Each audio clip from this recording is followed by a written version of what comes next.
The Council's arrogance, the Galactic Council, sits in their crystal palace on the neutral world of Nexus Prime. The chamber holds representatives from 12 alien races, each believing themselves superior to the newest members of the galactic community, humanity. Commander Alex Reed receives the official message at Earth's orbital station. The Council has made their decision. Humanity will be stripped of their recently granted voting rights and reduced to a probationary species. Status. The reason? Humans are too violent, too unpredictable, and too dangerous to have a voice in galactic affairs. The Council leader, a tall reptilian being called Prime Regent Voss, explains their logic to the assembled delegates. Humans have only been in space for 2 centuries. Other races took millennia to earn their place. Why should these newcomers get equal treatment? The evidence presented is damning in their eyes. Human history shows countless wars, conflicts, and acts of aggression. Their military technology advances too quickly. Their expansion into space lacks the careful planning other species showed. They build weapons first, ask questions later.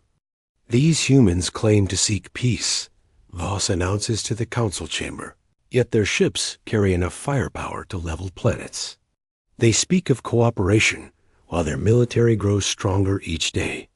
The vote is unanimous among the non-human delegates. Humanity's status is revoked immediately. All human colonies beyond the Sol system must be abandoned within 1 standard year. Earth will be quarantined until humanity proves it can evolve beyond its violent nature, a process the Council estimates will take at least 1,000 years. Back on Earth, Alex reads the decree to the United Earth government. The room falls silent. Admiral Kate Stone, head of Earth's Space Defense Force, breaks the quiet with a bitter laugh. They think we're too dangerous? She says they have no idea what dangerous really means. President Maria Santos calls an emergency session. The Council has given humanity an ultimatum that cannot be accepted. Millions of humans live in the outer colonies. Earth's economy depends on resources from a dozen star systems. To comply would mean economic collapse and the abandonment of generations of progress. The alien races on the Council believe they have contained a threat before. It could grow too large. The Talaxians, master traders of the galaxy, see humans as competition for their trade routes. The Corvan Empire views human military technology as a challenge to their dominance. The peaceful Orion Federation simply fears what humanity might become if left unchecked. None of them consider the possibility that their actions might prove their fears correct. Dr. James Mitchell, Earth's leading xenobiologist, reviews the alien psychology files. Each Council race follows predictable patterns. The Talaxians avoid direct conflict, preferring economic warfare. The Corvans rely on their size and superior numbers. The Orions trust in their defensive shields and expect others to respect their pacifist nature. They judge us by their own standards, Mitchell reports to the military leadership. They see our rapid advancement and assume we'll follow the same path as other aggressive species they've encountered. They're trying to prevent a problem that doesn't exist. But Admiral Stone sees a different issue. The problem isn't their assumptions, she says. The problem is their solution. They've just declared war on humanity without realizing it. The Council's message is clear: submit or face consequences. But they've misjudged their target. Other species might have accepted such terms, might have spent centuries trying to prove their worth through peaceful compliance. Humans have never been good at accepting ultimatums. President Santos addresses the human colonies via quantum communication. The message is simple, but carries weight that will soon shake the galaxy. The Council believes we are too dangerous to deserve freedom. Perhaps it's time we showed them what dangerous really looks like. As the transmission ends, every human settlement begins the same preparation. Colonial governors recall their civilian populations to fortified zones. Mining operations shift to strategic resource extraction. Research stations begin working around the clock on projects the Council hoped would never see completion. The galaxy is about to learn why humanity earned their reputation in the first place. The Council wanted to cage Earth's children before they could spread their influence. Instead, they've just given humanity a reason to show the galaxy what happens when humans stop holding back. In the depths of space, human ships begin changing course. Not toward home as the Council demanded, but toward positions that will soon reveal just how badly the galaxy's ruling body has miscalculated. Countdown has begun, though the Council doesn't know it yet. They believe they've solved the problem. In reality, they've just created their worst nightmare. The human response, 3 days after the Council's ultimatum, the galaxy begins to notice unusual activity in human space. Trade ships report that human vessels are moving with military precision. Colony worlds that should be evacuating are instead fortifying their positions. Admiral Stone stands in Earth's war room, watching holographic displays show the position of every human ship in the galaxy. Phase 1 is complete, she announces to the assembled commanders. All civilian populations are secured. Military assets are in position. The Council's intelligence network, run by the spider-like Nixari, brings concerning reports to Prime Regent Voss. Instead of the expected exodus from human colonies, they observe increased construction activity. Mining operations have tripled their output. Most troubling, human ships are gathering at strategic points throughout their territory. They're not complying, reports Nexari Intelligence Chief Crix, his 8 eyes blinking rapidly.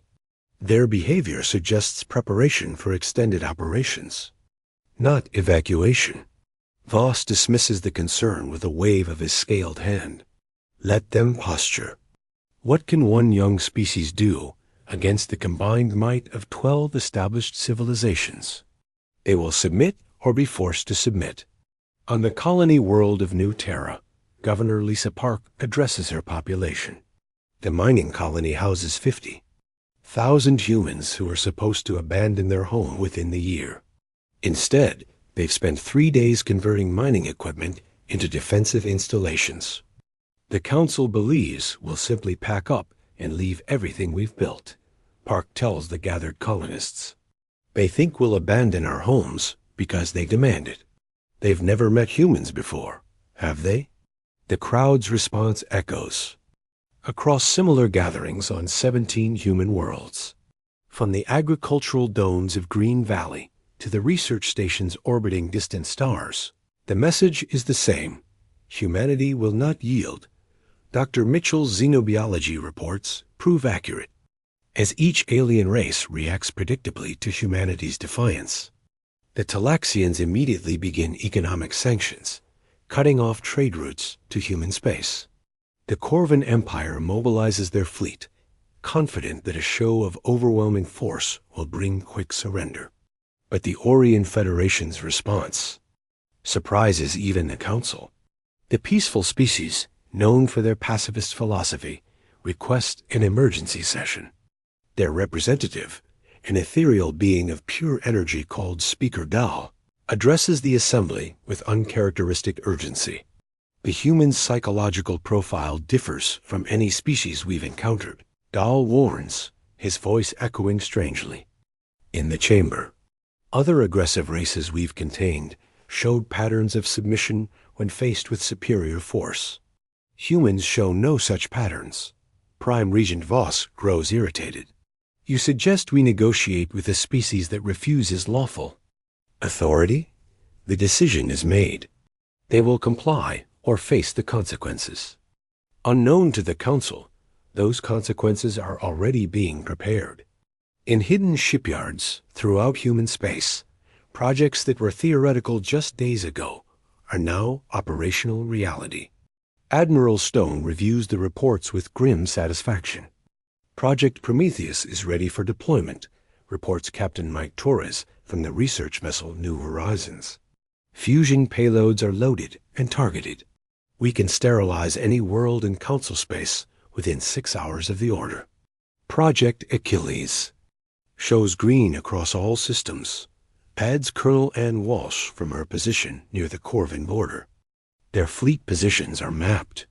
We can eliminate their naval superiority before they realize what's happening. President Santos joins the military briefing via secure channel from Earth. The Council made one critical error in their planning. She states, "They assumed we think like them.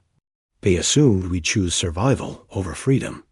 The assumption proves fatally flawed as human colonies across the galaxy send their final response to the Council's ultimatum. The message is broadcast on all frequencies, ensuring every species in the galaxy receives it clearly. To the Galactic Council and all who support their decision, you have demanded our submission based on fear of what we might become. Today, we show you what we choose to become. We are not your subjects. We are not your pets to be caged until we learn proper behavior. We are humans, and we bow to no one. The broadcast continues with technical specifications that make Council military advisors pale with shock. Humanity doesn't just refuse to comply. They reveal capabilities that should have taken centuries to develop. Weapons that can crack planets. Ships that move faster than anything in the known galaxy. Defenses that can withstand the combined firepower of multiple fleets. As the transmission ends, the first phase of humanity's response begins. Across the galaxy, human forces move to positions that will demonstrate exactly why the Council's fear was justified, and why their solution was the worst possible choice they could have made. The galaxy is about to learn what happens when you threaten humanity's children. Asterisk the first strike. The Corvin Empire makes the first move just as human strategists predicted.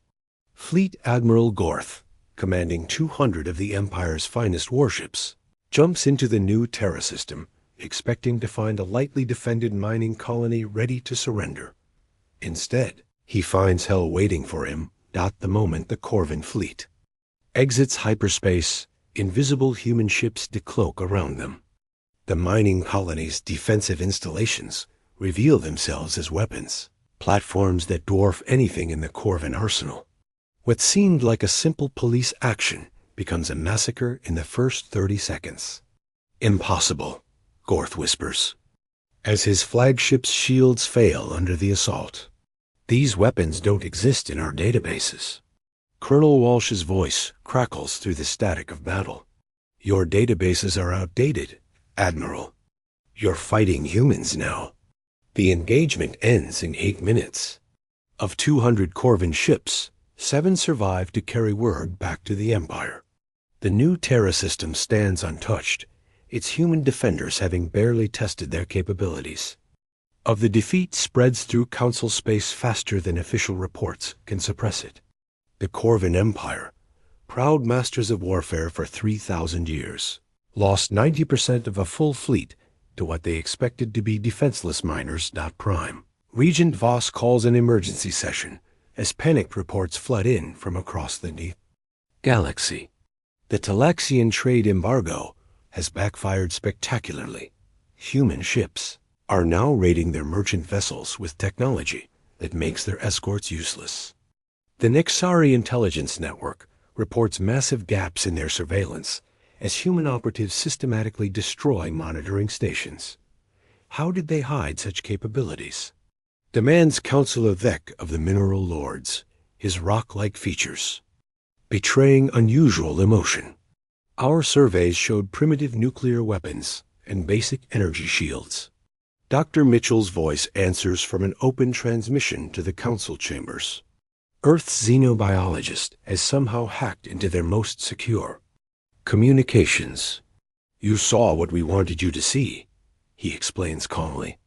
"Did you really think a species that went from horse-drawn carts to interstellar travel in 2 centuries would stop advancing just because you were watching?"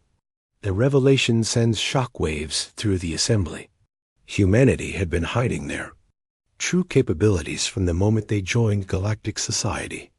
Every survey, every inspection, Every diplomatic meeting had been carefully managed theater designed to present exactly the image the Council expected. Admiral Stone's fleet demonstrates this deception on a grand scale as they appear simultaneously.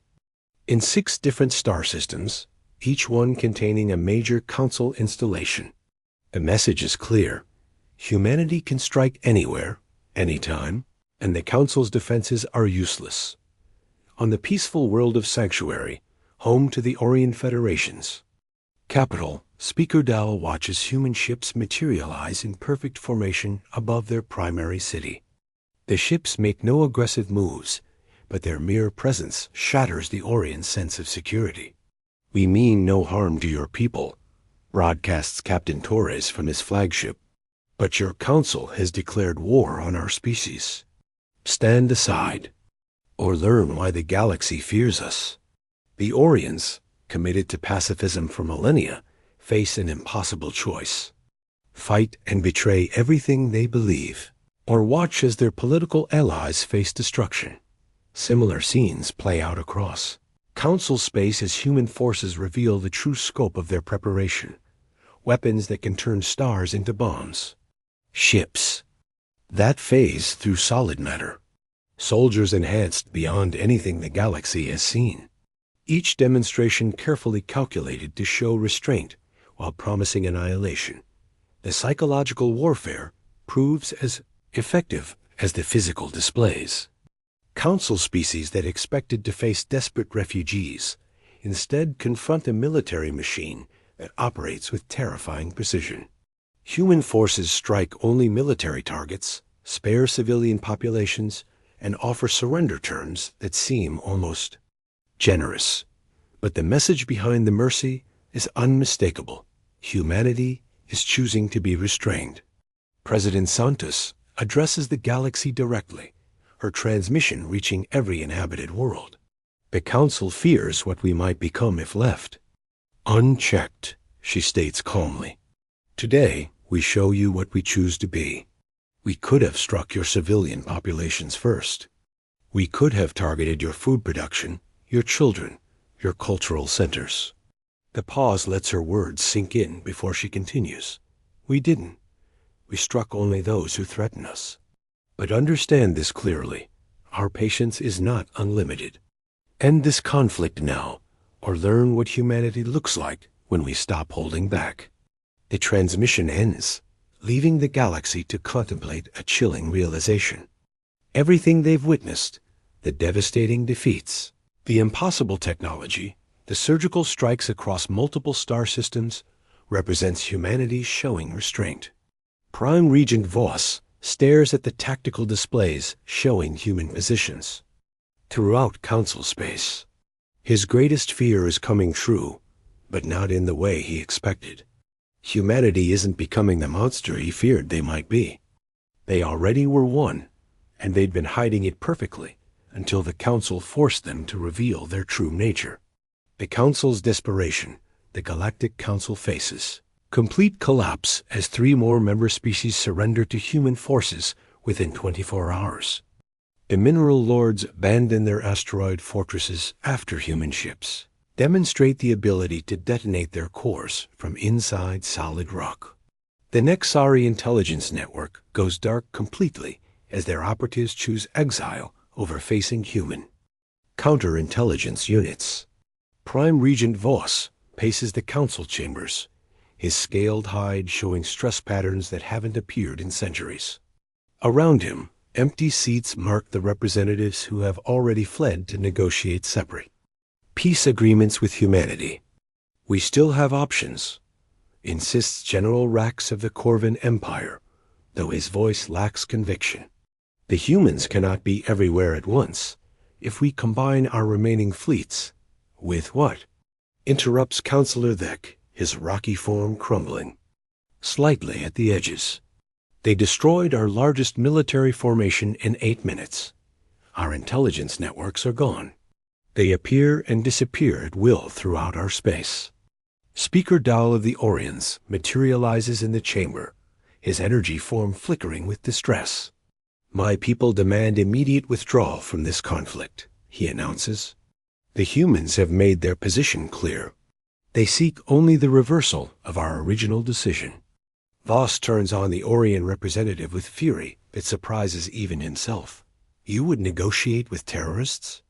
With a species that threatens the natural order? I would negotiate with the victors, Dahl replies simply. Because that is what they are. The truth of those words becomes undeniable as reports stream in from across the galaxy. Human forces have captured or destroyed every major military installation in Council space. Their advance proceeds with mechanical precision, always offering surrender terms before attacking, always sparing civilians, always demonstrating just enough force to ensure compliance. Admiral Stone watches the tactical updates from her flagship in orbit around the Council's capital world. Her staff works quietly around her, coordinating operations across dozens of star systems simultaneously. The efficiency would impress their enemies if those enemies weren't too busy trying to survive. Phase 3 is complete, reports Captain Torres. All strategic targets are secured or neutralized. Resistance has ceased in 11 of 12 Council territories. And the 12th? Stone asks, though she already knows the answer. The Corvin Empire has barricaded themselves in their home system. They're claiming they'll fight to the last ship. Stone nods grimly. The Corvin's warrior culture makes surrender difficult even when facing impossible odds. Prepare, Project Damocles. It's time to end this without further bloodshed. On the Corvin homeworld, millions of citizens watch their skies fill with human ships. Unlike other worlds, the humans don't negotiate or offer terms. Instead, they take position around the system star and begin broadcasting a countdown on all frequencies. General Rax receives the technical specifications with growing horror. The humans aren't targeting his fleets, or even his world. They're going to make the sun go nova, sterilizing the entire system in a controlled stellar collapse that will be visible from halfway across the galaxy. Impossible, he whispers, reading the data again. No species has that level of stellar manipulation technology. We do, comes the calm response from Admiral Stone's flagship. We've had it for 30 years. We simply never saw a reason to use it until now. The countdown reaches 60 seconds when Corvin resistance finally breaks. Every ship in their fleet powers down weapons and transmits unconditional surrender. The entire system holds its breath as the timer stops at 15 seconds. General Rax's personal shuttle approaches Stone's flagship under a flag of truce. The proud Corvin warrior, who has never retreated from a battle in his life, comes to formally surrender his empire to a species he dismissed as primitive savages just days ago. Why? He asks Stone as he signs the surrender documents. Why show mercy now after demonstrating you could have destroyed us all from the beginning? Stone looks at the defeated general with something approaching sympathy. Because this was never about conquest, she explains. This was about survival. Your council threatened our existence. We responded with exactly enough force to ensure the threat never emerges again. The final council session takes place via emergency transmission as the few remaining members gather virtually, too afraid to meet in person. Prime Regent Voss, alone in the crystal palace that once symbolized galactic unity, faces the reality of complete defeat. President Santos appears on the main display, her image broadcast from Earth's capital. Behind her, the planet that the Council tried to cage continues its normal rotation, unchanged by the galaxy-spanning conflict that has just ended. The Galactic Council's authority over humanity is hereby rejected, Santos states formally. We withdraw from your organization permanently. Human space will govern itself according to human law.